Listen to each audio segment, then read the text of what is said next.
Hi dears, welcome back to our channel. അപ്പോൾ ഇന്ന് നമ്മളുടെ ഈസ്റ്റർ സ്പെഷ്യൽ വ്ളോഗാണ്. കുറച്ച് ലേറ്റായി പോയി. അപ്പോൾ നമ്മളാണെങ്കിൽ രാവിലെ തന്നെ റെഡിയായി പുത്തങ്കോടിയൊക്കെ ഇട്ട് കുർബാന കൂടാനായിട്ട് പള്ളിയിലേക്ക് പോവുകയാണ്. കാട്ടൂരാണേ വന്നിട്ടുണ്ടായിരുന്നത്. പാതിര കുർബാനയ്ക്ക് പോകാമെന്ന് പറഞ്ഞാണ് ആദ്യം വരുന്നത്. പിന്നെ മഴയൊക്കെ കാരണം മാറ്റി രാവിലെ തന്നെ വന്നേ. അകത്തും പുറത്തുമായിട്ട് നിറച്ച ആൾക്കാരുണ്ടായിരുന്നു. അങ്ങനെ കുർബാനയൊക്കെ കഴിഞ്ഞപ്പോൾ പിന്നെ ഉയർപ്പ് രൂപം മുത്താനുള്ള തിരക്കൊക്കെ ആയിരുന്നേ. ഞങ്ങളും പോയി പ്രാർത്ഥിച്ച് രൂപമൊക്കെ മുത്തി നേർച്ചയൊക്കെ ഇട്ടിട്ട് പിന്നെ നേരെ ഇതേ വീട്ടിലേക്ക് പോവുകയാണേ. ഹെൽമെറ്റ് നമ്മുടെ കയ്യിലുണ്ട്. വീടിനടുത്ത് എത്താറായപ്പോൾ ഒന്ന് ഊരിയതാണേ. വീട്ടിൽ വന്ന പാടെ തന്നെ നേരെ ഇതേ അടുക്കളയിലേക്ക് കയറി. അപ്പോൾ ഈസ്റ്റർ സ്പെഷ്യലൊക്കെ ഉണ്ടാക്കണ്ടേ. തലേ ദിവസം രാത്രി തന്നെ ഞങ്ങളതേ സ്റ്റൂ ഉണ്ടാക്കി വെച്ചിട്ടുണ്ടായിരുന്നു. പിന്നെ പച്ചറൊട്ടി വാങ്ങിച്ചേ. അപ്പോൾ അതാണ് രാവിലത്തെ ബ്രേക്ക്ഫാസ്റ്റ്. കാര്യം രാവിലെ പള്ളിയിലൊക്കെ പോയിട്ട് വരുമ്പോൾ ഒരുപാട് ലേറ്റ് ആകുന്നതുകൊണ്ടാണ് സ്റ്റൂ നമ്മൾ നൈറ്റ് ഉണ്ടാക്കിയിട്ട് ഫ്രിഡ്ജിൽ വെച്ചിട്ടുണ്ടായിരുന്നത്. അപ്പോൾ അതേ സഹായിക്കാൻ പതിവ് പോലെ തന്നെ ചേട്ടായുണ്ട്. പിന്നെ ഞങ്ങൾ എല്ലാവരുമായിട്ടിരുന്ന് ബ്രേക്ക്ഫാസ്റ്റൊക്കെ കഴിച്ചേ. അപ്പോൾ അതേ വിശേഷ ദിവസമൊക്കെ വരുമ്പോഴത്തേക്ക് ആദ്യത്തെ ഒരു പിടി ഞാനിങ്ങനെ കൊടുക്കും. അപ്പോൾ ഞാൻ കൊടുത്തപ്പോൾ എനിക്ക് ഒരു പിടി കിട്ടിയേ. അപ്പോൾ എല്ലാവരും എവിടെയെന്ന് ഓർക്കരുത്, ഇവിടെ ഉണ്ട്, വീഡിയോയിൽ വരുന്നില്ലെന്നേ ഉള്ളൂ കേട്ടോ.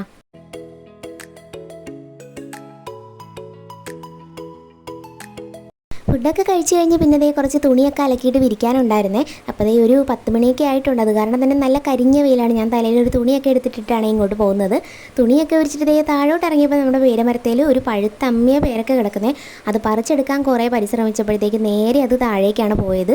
പിന്നെ താഴെ പോയെടുത്ത് ഭാഗ്യത്തിന് പൊട്ടിച്ചെതറിയൊന്നും പോയില്ല. ഇനിയിപ്പോൾ അടുത്ത പരിപാടി ഉച്ചക്കത്തേക്കുള്ള ഫുഡ് റെഡിയാക്കലാണ്. അപ്പം ഞങ്ങൾ ആദ്യം കരുതിയത് ബിരിയാണി വെക്കാമെന്നാണ്. പിന്നെ അത് മാറ്റി ഫ്രൈഡ് റൈസും ചിക്കൻ കറി ആക്കി. അപ്പോൾ റൈസ് ഞാനും ചിക്കൻ കറി ചേട്ടായും വെക്കാമെന്നുള്ളൊരു കോംപ്രമൈസിൽ അങ്ങനെ നിൽക്കുവാണ്. അപ്പോൾ രണ്ടുപേരും തകൃതിയായിട്ട് അവരവരുടെ പണികളിലാണ്. ഏകദേശം ഒരു 1.5 മണിക്കൂർ കണ്ട് തന്നെ പണിയൊക്കെ പെട്ടെന്ന് തീർത്തിട്ടുണ്ടായിരുന്നേ. ആദ്യമായിട്ടാണ് ഞങ്ങൾ ഫ്രൈഡ് റൈസ് ഉണ്ടാക്കുന്നത്. അപ്പോൾ അത് അടിപൊളിയായിട്ട് സെറ്റായിട്ട് കിട്ടിയിട്ടുണ്ടായിരുന്നേ. അങ്ങനെ പണികളെല്ലാം ഒതുക്കിയിട്ട് പോയി കുളിച്ചൊന്ന് ഫ്രഷ് ആയിട്ട് പിന്നെ എല്ലാവരുമായിട്ട് ഉച്ചക്കത്തേക്കുള്ള ഫുഡൊക്കെ കഴിച്ച് ആദ്യമായിട്ട് ഉണ്ടാക്കിയതാണെങ്കിലും സംഭവം നല്ല അടിപൊളിയായിട്ടുണ്ടായിരുന്നു.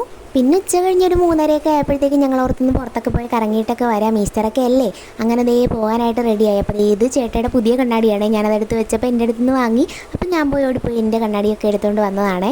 പണ്ട് ഭയങ്കര നാണമൊക്കെ ആയിരുന്നു ഇങ്ങനെ കണ്ണാടിയൊക്കെ വെക്കാനായിട്ട്. ഇപ്പം അങ്ങനെയൊന്നും ഇല്ല. അങ്ങനെ ദേ ഞങ്ങൾ പോകുവാണ്. ആദ്യം ഞങ്ങളുടെ ലക്ഷ്യം ആലപ്പുഴ ബീച്ചാണ്. കണ്ട് മടുത്തതാണെങ്കിലും ഒരു രസമല്ലേ. അങ്ങനെ വൈകുന്നേരം നമ്മൾ നേരെ അങ്ങോട്ടേക്ക് പോയി.